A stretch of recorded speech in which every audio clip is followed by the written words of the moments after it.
Reading Pioneers is proud to present Dragon Stones, written by Carolyn Watson Dubiche.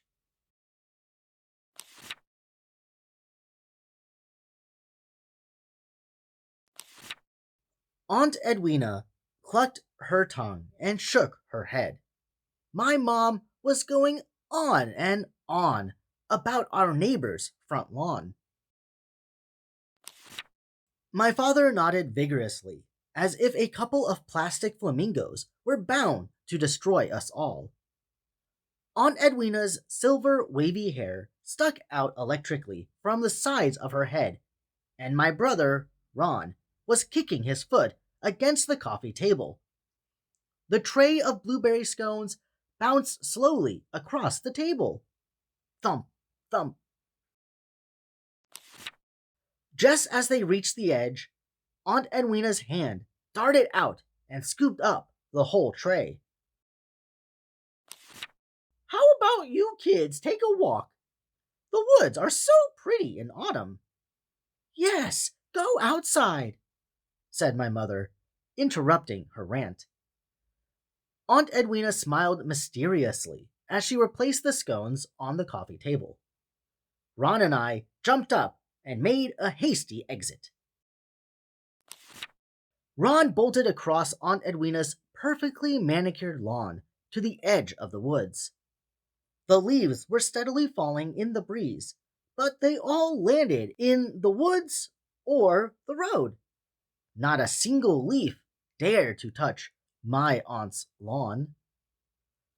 Ron had found a path and started to disappear down it, and I had to jog just to keep up with him. It only took a minute to get to the pond. The surface sparkled in the sun, but a dense mist stretched across the middle of the pond, making it difficult to see the other side. Ron picked up a small flat rock and skipped it out towards the middle. I can skip one 6 times, I said, and jumped down to the water's edge. I bent down to pick up a rock when one thumped me in the leg. Hey, don't throw rocks at me, I shouted at Ron, but the puzzled look on his face told me it wasn't him. I didn't. It came from out there, he pointed to the mist. Throw another one. This time he took a larger flat rock and skipped it 4 times out into the mist. We could still hear it skipping when it came back towards us and landed, steaming in the mud next to my feet. I handed Ron another stone. He threw it with all his might, but the third stone came skipping back like the others. Just as it reached the shore, Ron reached down to catch it. Ouch! He shrieked and dropped the stone. It burned me, Lizzy. It's really hot. I looked down at the 3 stones and the steam that was still rising from them. I picked up the first one that hit me in the leg. I hadn't felt the heat through my dress, but it was still warm. Maybe someone's throwing them. Let's go to the other side. Ron nodded in agreement as he sucked on his sore fingers. Carefully, we plodded along the shoreline, stepping on and around rocks and weeds. The pond was a lot larger than it looked.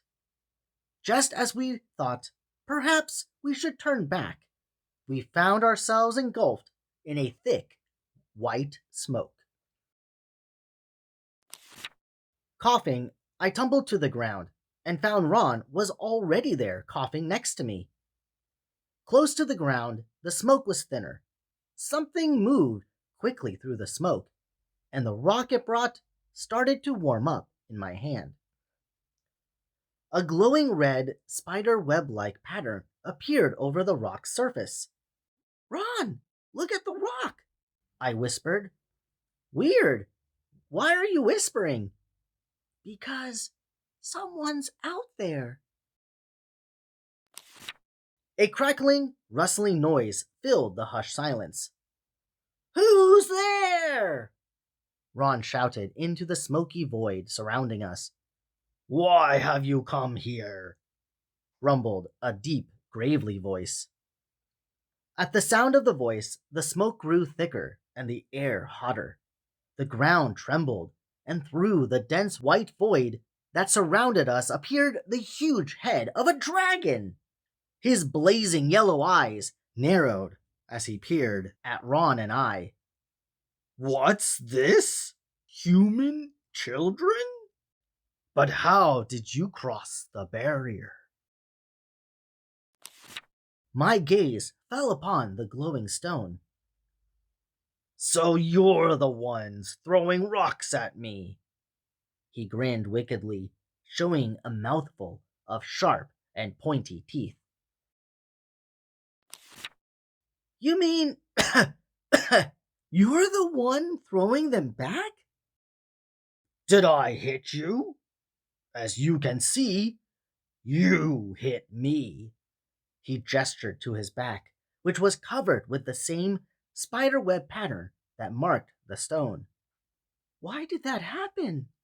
I whispered in awe. The dragon snorted and growled. That mark has been upon me ever since that vile witch, Edwina, trapped me here, banished forever from the human world to where only magical creatures may tread. His voice became shrill as he spoke, and he stomped and shook with anger. Then, in a flash, his massive face was next to mine. Until now, it's been 500 years since I smelled a human. And you smell just as tasty as I remember. With his hot breath upon me, I was sure I was doomed. I stood frozen to the spot, unable to move.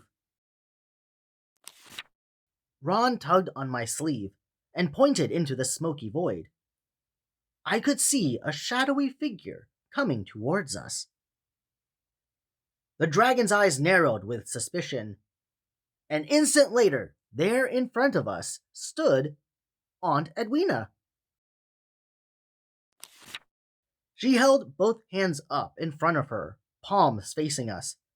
Leave these children alone, she shouted, or I shall banish you so far away you will be alone for all eternity. The dragon shuddered with fright. He backed away from my face and slipped back into the white and smoky void. Ron and I stood with our mouths agape and stared at our aunt. Aunt Edwina smiled and put her arms around our shoulders. Then she led us out of the dragon's lair.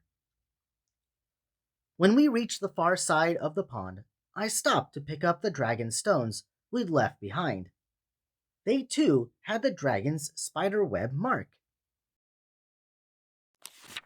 As we walked back to the house, Ron was the first to speak. Aunt Edwina, how did you know to come and save us? Aunt Edwina furrowed her brow. Are you kidding? I'm just glad you stayed out of the backyard. Thank you, Pioneers, for reading with us today to the book Dragon Stones by Carolyn Watson DeBiche. This book just looks fantastic, and the mystical adventure the siblings go on is a true delight. I hope you enjoyed the book as much as I did, and help support Carolyn by visiting Dragon Stones on Facebook to send your thoughts and purchase a copy of this book for yourself or a loved one.